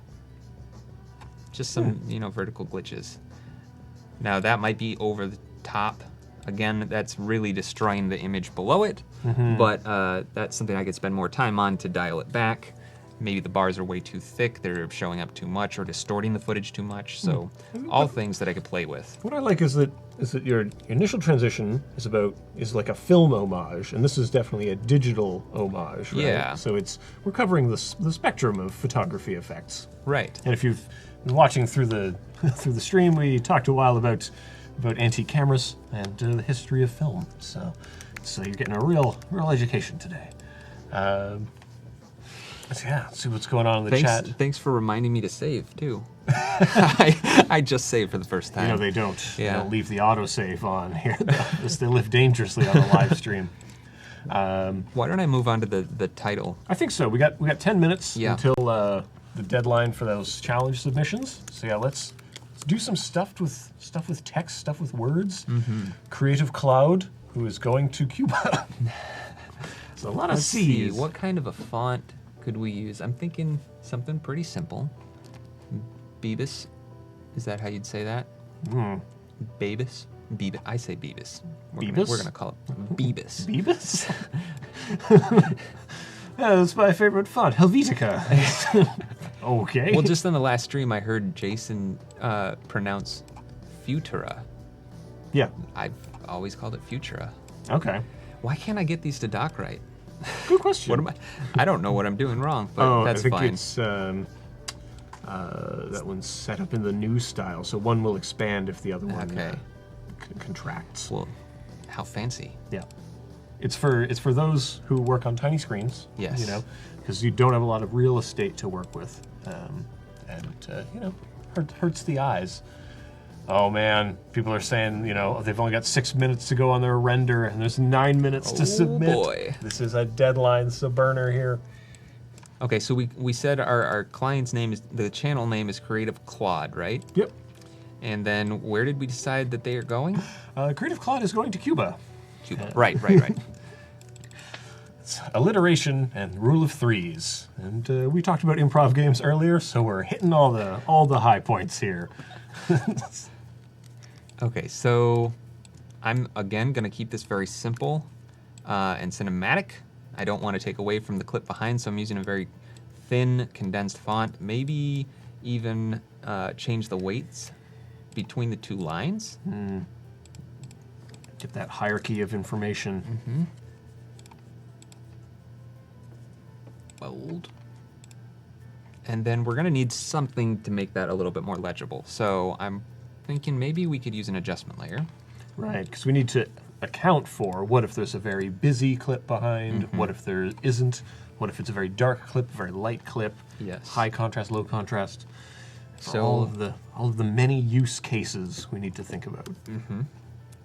now this text was white, but I moved it below the color grade and it tinted it a lot. I don't know that I like that, so I might cheat it. Just move it straight above that adjustment layer of the color grade. I won't tell if you won't. And then I think I'll just darken what's behind the text a little bit. So I'm going to add a curves and just bring down the darks, or the mids. Now, this is also affecting the color. It's affecting the RGB. But one blending mode that I feel like not a lot of people know about is luminosity. If I set this to luminosity, it's not going to touch the color channel at all. That's true. I could add as much brightness, contrast to this, and the saturation of the overall image will not change. If I took it off of that, see, we get a lot more yellows back in there. Right. So leaving it at luminosity, you can really just adjust the luminance of the image. Yeah, I rarely get into the bottom brackets Yeah. of the blending modes. I stop about halfway down and I'm done. Yeah. Yep, there's some hidden gems in there for sure. Okay, so I'm gonna do something like this. Might not be quite dark enough, so I'm gonna bring the highs down. Maybe even no, we'll leave the darks where they are. But just something to give, ooh, that's actually that's kind of fun. What are we laughing at? Oh, we're on a fancy new angle. So make sure you talk to camera two. Okay. Don't talk to camera. So yeah, folks, we are coming up on that deadline. 6 minutes to go. Get those renders done. Make it happen. So we got here. Give us more time, please. We may not be able to give you more time, but there's a new challenge tomorrow as well. So you should come out for that. It's really good because every day has a winner. Every day has a random pillow giveaway as well. So you should So nice. definitely come around tomorrow. Definitely come around the next day. That's Wednesday and Thursday, if I know my days correctly, which I don't usually. So this is good. Interesting. Good. So yeah, if we were to switch that footage out behind, and it's changing color all the time, this one. Yeah. Did not know. So yeah. So yeah, if you wanted to swap out the footage, now obviously we didn't have enough time to get into the templatization of this, but I would set this up so that the user knows to go to this clips folder, and I'd probably add just a comment and like a tilde to keep it at the top of the list and say replace these clips. Big bold. So they know there's without question. I don't need to touch any of this other stuff. I would even move everything else into a folder and say, don't touch. And then, clip 11. It's as simple as going into that comp, and then let's just grab one of our other clips from Premiere, say this one, I'll copy it, paste it in. This isn't Cuba, but there you go. It's Cuba-ish. yeah. Cuba adjacent. Ash, no close-up on Evan's forehead? No, of course not, Ash. I have a 5 head, so that's And there you go. Now we have something that's different. very cool. So, And it can be useful to test out, because if you are making Absolutely. something that's a template, just be prepared. What could happen if someone does something unexpected. Right, because that last one had a very, very dark background, so the amount that I darkened the image is very, very noticeable on this one, which maybe that's not such a great look, and maybe I could get away with just blurring the image rather than darkening it, or at least not darkening it quite as much. Just something like this. Maybe the text needs a drop shadow. Always could use a good drop shadow. Who couldn't use a good drop shadow every now and then? Later on at the bar, order the drink, the drop shadow. So yeah, I mean... Oh yeah, Tim is calling it my dad jokes, thank you. I'm not even the dad. Yeah, that's right. Just wait for tomorrow. We'll see what comes out. That's right. We'll have a real dad dropping the dad jokes. Take you back to school, son, where the dad jokes are from. So there we go. And the last part of this, Creative Claude, that's always going to stay the same, but the Cuba is where the location's going to change. So I'm going to go into my Essential Graphics panel. Right. And I would just drag my source text from that layer into this. Source text is the name of that control, that's fine. And that way, all the user has to do is type in, Paris. And now that's going to update, and that'll show up in Premiere. Very easy to customize. But I probably would not put any other controls into this template because I don't want the editor, the user, to be messing around with After Effects for any amount of time that they don't have to. Right. Just jump in there to swap out your clips. Otherwise, the only thing that this person has requested of me is the ability to change the location. So I'm going to put that single control into the Premiere Motion Graphics template. Colors should always be the same because it's going to match the brand, again, being identifiable.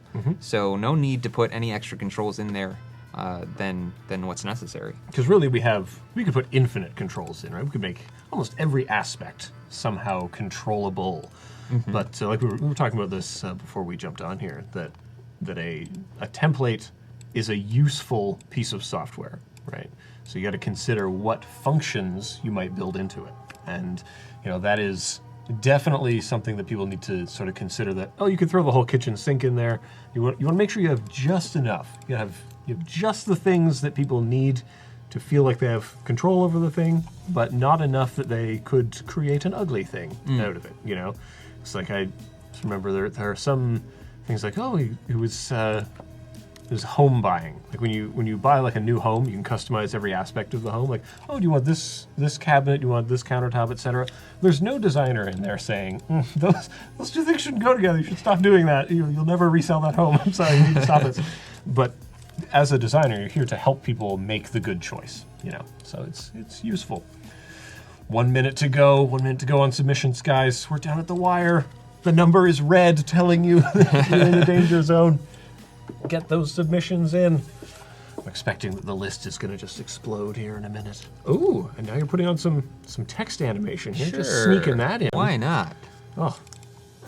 Yeah, because this is another great part of the whole motion graphics template system, is that you can build in animations, but as long as you're including controls for things like the source text, they can change it to whatever they want. Using a text animator that's based on a percentage value will allow them to put whatever text they want, and it's always going to animate the way that you, the motion designer, intended it to. Right. Having high control. I wonder if motion design attracts people who seek control in their lives. I wonder.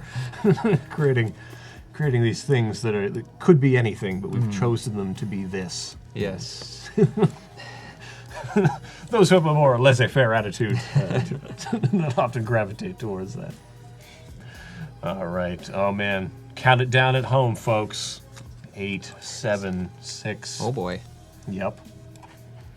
So I'm not totally sure if by seeing that, there's a slight delay between us and that, so I've probably not been doing it correctly. But it looks like people got it up on drives. People got it coming to us. So we've hit the deadline. And just wait for all the links to filter over to us here. It is coming up. We're at 2:30, so, we'll review for about 20 minutes and say our goodbyes. And, hopefully everybody has been having a good time. Thanks, everybody, for submitting stuff. And if you missed the deadline, if you've you work super hard, just know that tomorrow is a new day, full of new challenges, and if you face the ones we specifically pose to you, I don't know why I'm gesturing with this wet nap. I feel like I have barbecue sauce in my hand or something. If you meet the challenges tomorrow, you will win prizes. So definitely come back tomorrow if your boss lets you. I don't know. I know a lot of folks watch this like in their production studios instead of editing things. So it's like, this is work-related training, boss. Okay, a buddy of mine, he works for Government of Canada, and this is a mandatory thing that people should watch. They should come out and watch these things, and it helps everyone in the department. So these things are really helpful. Guess we move on to review time. Let me just open these things up in some beautiful tabs so that we can do that. And so I need to click better. Link to the submission is here. Opening that up. All right. So Jake, why don't you tell me? This is a good time to plug your stuff while I open some tabs. Sure. If people are enjoying listening to your voice right now, when and where can they hear more from you? You can hear more of my voice on Skillshare, for one. So Skillshare.com/Jake Bartlett, where I have a lot of courses there. Okay. You can go to youtube.com/C/Jake Bartlett, or Jake in Motion, rather. You can go to my website, jakeinmotion.com. That'll take you to anywhere that I make things. Oh. And also be sure to check out School of Motion. Explainer Camp is a course that I've recently produced with them that is a lot of fun, teaching you through the entire process of working with a client, a lot like what we're talking about today on making an explainer video from start to finish. Explainer videos, they are a big investment of time, a big investment of energy. Not always a big investment in dollars, but it's a popular one. It's a popular item for folks. So I now have many, many tabs open here, and we are ready to go through them. So if we can, all right, let's make that happen and make sure. All right, so we have Juan Camilo Ramirez, Adobe Live. And here we go. Should I full screen this? Oh, look at that. Wow. Nice and glitchy.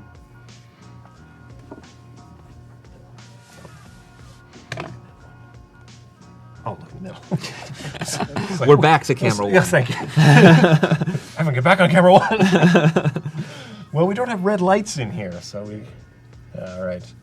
So that was that's submission number 1. Oh, submission number 2. Oh, it's already started playing. Here we go. Having a look here. Is this somebody that shot this footage while we were? I'm not sure. Streaming? That's impressive. I suppose so. Oh, it is a bunch of lovely type, though. Here we go. This looks like the... Oh, yeah. A bunch of lovely hand-lettered bits. It's like a minute or so. Wow. Interesting. I dig it. I dig what I'm seeing. All right. Now, wait a minute. That link can't be correct. No, that was a link to the stream. I don't think that one did good. Here we go. Oh yeah, here's the live intro. Some lovely colors, lovely choices. This person's created a whole project in Behance, which I think is nice. It's great. Which is cool. For those who haven't used Behance, you can make some really interesting things in there. This is something called... That's a live stream. Now, what has been happening here? Has this been... Oh, that's what happened. Is it autoplay? It autoplayed to the next video. It did bad. Good old YouTube. Yeah. Oh, interesting. So this one has that alpha thing. So bloop, bloop, bloop, bloop. There we go. Very cool. And finally, oh, I already like what I'm seeing here. Wow. Boop. Very nice. Nice, nice. So Jake, big question: which one would you give it to? We have to pick a winner. Oh boy. Of these. I really like this one, actually. I've got to say. Can we? We should make it full screen and then. Oh yeah. Okay. Let's review them one more time if we can. Do we have time for that? Yeah, we got time? Yeah. All right. That's very nice. Bloop. Very good. Well, full screen self. Now, don't autoplay on me. You horrifying mechanism. Here we go. Got Adobe Live presents. Whee! It's like a dream. It's Very like nice. A dream.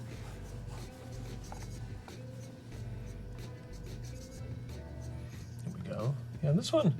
Oh, you know what? I should click play on this. That's the move. Oh, here we go. Yeah. Bleep, bleep, bleep, bleep. Very nice. Oh, boy. It's so glitchy. Let's just go back and get that full screen so we can enjoy this. I like the UI elements. Mm-hmm. Those are the kinds of things that if I had more time, that's the kind of stuff I would want to do for this particular client. All the little Because I feel like beeps and boops. Yeah, I feel like it fits the brand. All these lovely little squares and circles.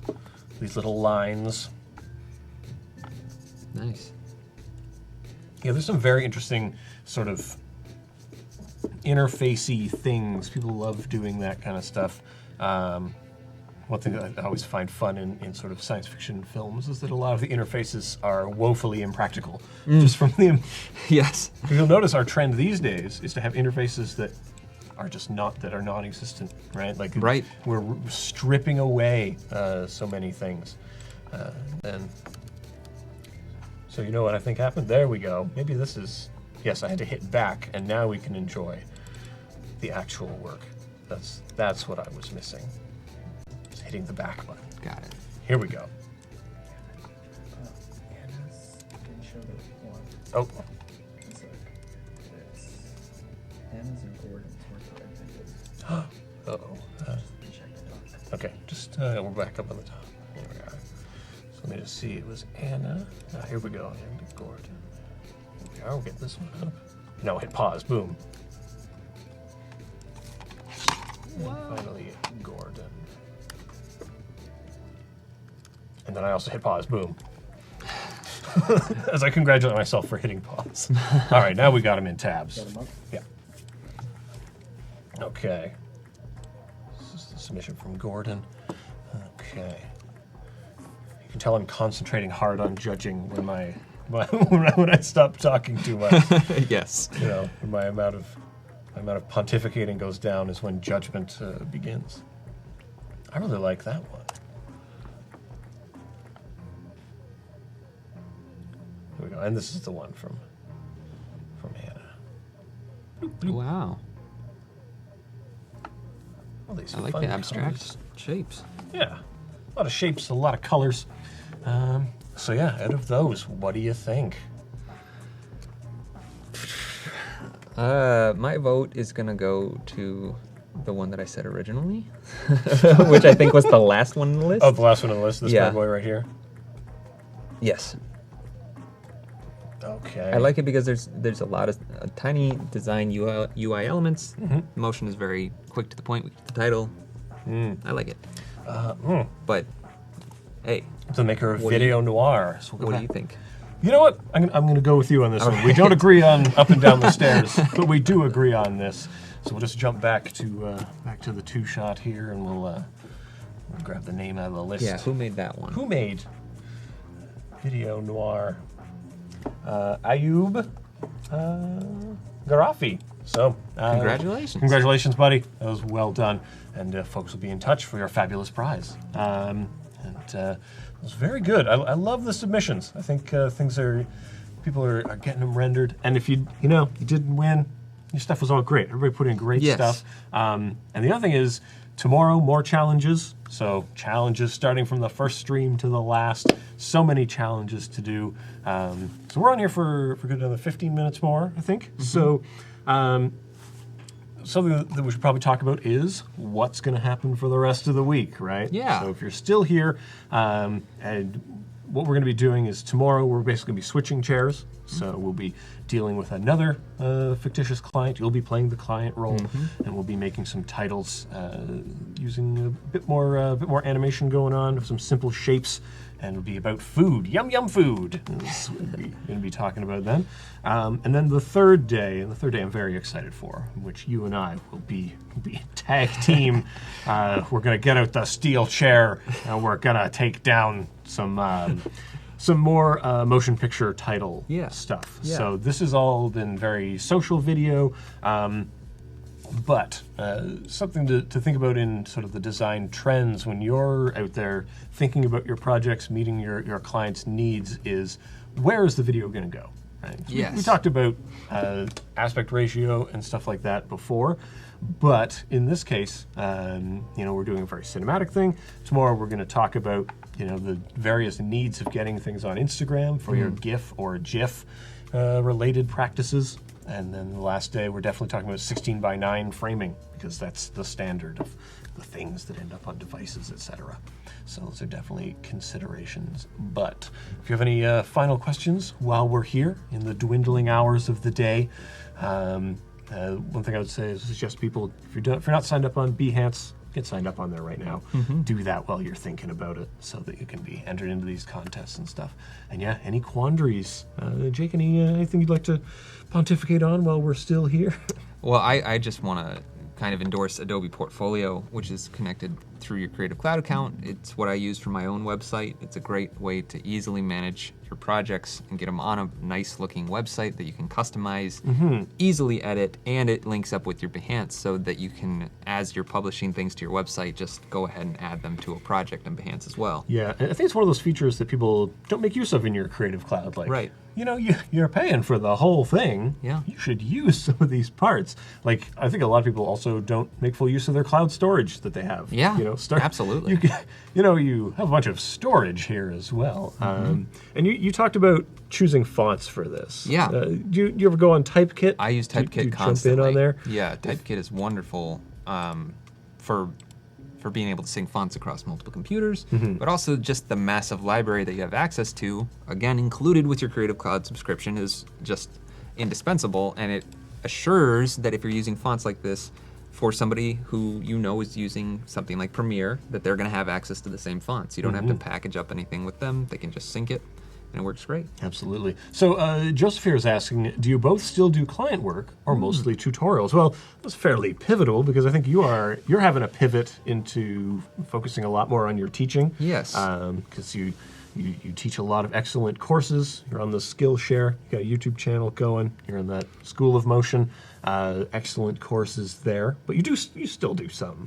Yeah, You're still in the trenches. I'm trying to, I think, phase out of freelance. I've been doing freelance for 3 years, and slowly my teaching has been taking more of a career path. That's the thing I'm more passionate about, and I'm finding good success with it. So I'm trying to move into teaching full time. I've taken up carpentry in my spare time. No, I still do a lot of client services.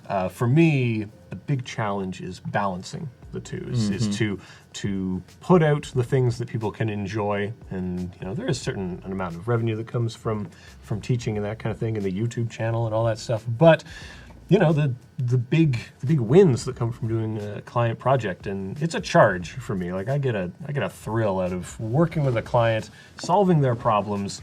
You meet strange and interesting people. That's why I transitioned from advertising. I wanted to be able to pick clients or work with clients who are interesting and weird, and to not necessarily work with ones that are gross and strange. That being said, weirdness and strangeness, I love everyone who's weird and strange. I'm weird and strange. That's my lifestyle, my normal lifestyle in the suburbs. It's tough to strike that balance, because you're always going to be pulled in so many directions, and sometimes after 2 weeks of doing a project, a month of doing a project, I don't want to make a social video. I want to go and to be outside. I want to take my dog for a walk, go on a date with my wife. That's the kind of thing I love to do, which we don't always get to do. The freelance world is difficult in that way, so it can be tough. What else are folks thinking? People are praising Adobe Capture. Adobe Capture is pretty good. Not a lot of people do. Not a lot of people do use it. I can honestly say I don't know what Adobe Capture is. What is Adobe I Capture? think that's the screen capture software. There's a screen capture software from Adobe? What? You mean in my apps list, there's a program called I don't believe- Adobe Unless Capture? or maybe Adobe Capture is one where you take pictures of fonts and stuff. Oh, I have heard of that. Is it a mobile app? Good question. Can we confirm or deny? No, Spark is the one where you make the little stories on the web. Spark is Yes, pretty mobile. cool. Thank you, Kyle. Boom. Pew, pew. Yes. Yeah. The mobile apps of Adobe, yeah, I do agree that a lot of people don't utilize the mobile apps. They're very versatile. You're watching Netflix on your iPad. You can Right. so many things on it. The Lightroom mobile app is amazing. I use sketching? it all the time. Yeah. Adobe Draw. You can knock out Sketch. storyboards while you sit on your couch with your Right. iPad. It's great. Yeah, you use it to get color schemes, patterns, and brushes. The brushes thing I saw recently, very cool. Mm-hmm. Someone was like, "Well, I'll just draw on my sketchbook, boop, boop, boop, click, and then Yeah. it's a brush. It's boom, boom, boom." And it's like, "Oh, that's amazing. I wish I could make good brushes Yeah. with my hands." And you can bring them into your desktop versions of the apps too. Yeah, so for those that are getting that good two-screen experience. Right. And one thing I'll say is that a lot of these apps are increasing the speed at which you can sort of produce, even if you're producing kind of rough work. Because we talked a little bit about how you're going to be taking this back and forth with a client. What you want to be doing is iterating and getting feedback really soon before you've thrown hours down the time hole. Right. And you're making sure the client's on board, et cetera. Because right now, with what you've got here, you could send him a render. You could send Claude a render and get his feedback. There's no real reason to not involve your client unless you're like, "Oh, they'll give me so many notes, blah, blah, blah." You were going to eat those notes anyway. Those notes are coming Yeah. down the pipe. You either take them now or you take them later. Like, it's the quicker you can get iterations and stuff, the better Right. off you'll be. Like, you're able to pass timings. Do you like this timing? Yes, no. Let's proceed with it. Right. That kind of thing. And I find, it's really good to have that dialogue, and it makes people feel involved. Jake and Evan, play back that composition with a voiceover. I want to hear the monster voice. Yeah, I'm not sure. Oh, I think he plays this, and then should we narrate as this comes on? With a voiceover, I want to hear the monster voice. I don't know. You have a monster voice, Evan? I don't think I do have a monster. I- He may be describing my It's regular not going to play voice. back in real time anyway, but In a world yeah, that's just full of lakes and streams. Hopefully it's always full of lakes and streams. Oh yeah, Felix. Felix is that interesting 3D thing. Right. That incorporates into Photoshop it or incorporates into anything. I think right now it goes into Photoshop. You can put some fun like renders of 3D things, and it's right there.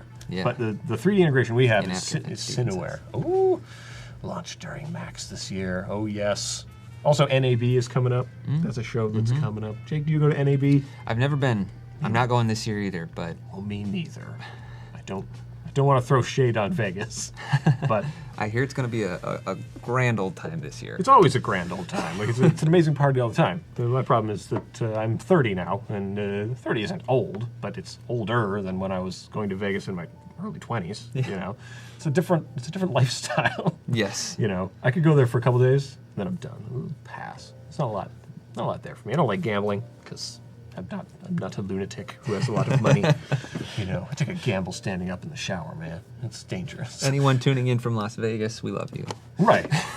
I'll say this about like the Vegas area. Everything off the strip is a lot of fun. Like, get out into the desert. There's a lot of like crazy wildlife and stuff out there. You get out to see the Grand Canyon. Sure. Check that out. These are good stuff. But yeah, you're missing out. You're missing out on life. Kyle. But yeah, Jake, you're here. We still got you for Yeah, 5 we got minutes. time. guys. Yeah, I mean, any questions? with I your saw some of you questions. guys are saying that you found me through Skillshare. I love your support. Thank you so much for being there for me. It's been a blast being here. Thank you, Adobe, for bringing us. Absolutely. This is Always big great. thanks.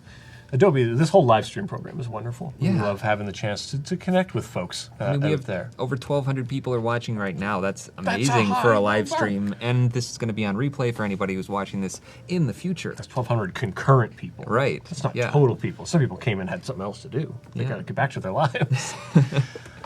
Oh, yeah. Hashtag Adobe fan. Yes, indeed. Yeah. It's, Where's a good place to find textures and distortion maps? Textures.com is a wonderful place. Are you familiar? It used to be called CG Textures. Yep. Now it's just textures.com. When you said that, I was like, Jake, it's not the 90s. I don't need anything for my Blender project. But yeah, that site's still going. That's a wonderful source. I actually recently got, was it Peter Quinn, PQ? Yes. He's got an interesting texture pack that he, Oh, he put together a yes. bunch of textures Animated. that are, they're not just photos, they're all like sequences. Right. And they loop around. well, it's just like a slideshow Yeah. of them, right? But what's neat about when you put them in an MOV format, it's easier to work with, and what you end up doing is, or at least how I end up using them, is that they sort of update throughout the image. So if I'm putting texture on something, I want it to update, maybe every 8 frames or something. I would have had to build a little sequence, take my choices, do that. But with this, I'm just like, well, time, loop, and then Right. it just goes. So I think it's a good pack. When he first released it, it was on an intense sale. So hopefully people picked up. Maybe he'll do another sale again. I hope he does, and I hope many people will get that. It has textures that I wouldn't have considered. Yes. One in particular. Yeah, he's he's a cheeky man. He's so very he's, and I think he's in LA actually. Yeah, I think he is.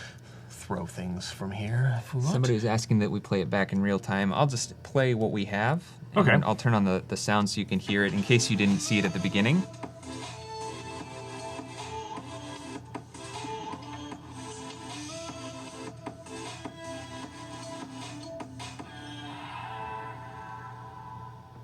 So there you go. Lovely. Obviously, we didn't get this to a completely finished state, but these couple of transitions we made, you can kind of see the vibes that I was going for, and I could easily spend, hours and hours customizing these to make it nice and polished and something I'd actually want to give to the client.